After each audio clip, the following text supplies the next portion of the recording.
ഹുവല്ലദീ ഖലഖസ് സമാവാതി വൽ അർദ ഫീ സിത്തത്തി അയ്യാം.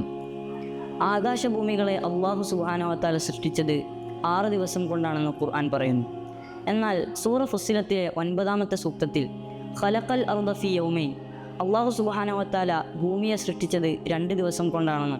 തൊട്ട് ശേഷം വരുന്ന ആയത്തിൽ വഖദ്ദറ ഫീഹാ അഖ്വാതഹാ ഫീ അർബഅത്തി അയ്യാം, ഭൂമിയിലെ വിഭവങ്ങളൊക്കെയും സംവിധാനിക്കാൻ അല്ലാഹു സുബ്ഹാനഹു വ തആല 4 ദിവസം എടുത്തുവെന്നും പ്രതിപാദിക്കുന്നുണ്ട്.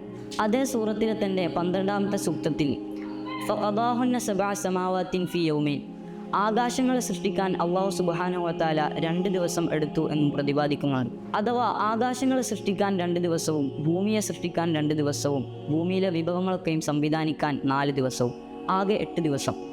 ഈ ആയത്തുകളൊക്കെ മുൻനിർത്തി ഖുർആൻ പരസ്പരം വൈരുദ്ധ്യം വെച്ച് പുലർത്തുന്നു എന്ന് വാദിക്കുന്ന ചിലരുണ്ട്.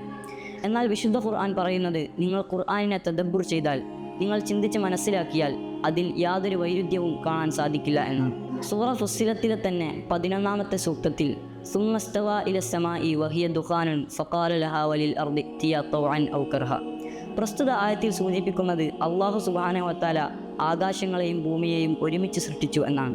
അതായത് ഭൂമിയെ സൃഷ്ടിക്കാനെടുത്ത അതേ 2 ദിവസത്തിൽ തന്നെയാണ് ആകാശങ്ങളെയും അല്ലാഹു സുബ്ഹാനഹു വ തആല സൃഷ്ടിച്ചത്. വലൗ കാന മിൻ ഇൻദി ഗൈരില്ലാഹി ലവജദൂ ഫീഹി ഇഖ്തിലാഫൻ കസീറ, അല്ലാഹുവിങ്കൽ നിന്നുള്ളതല്ലായിരുന്നുവെങ്കിൽ അവർ അതിൽ വൈരുദ്ധ്യങ്ങൾ കണ്ടെത്തുമായിരുന്നു.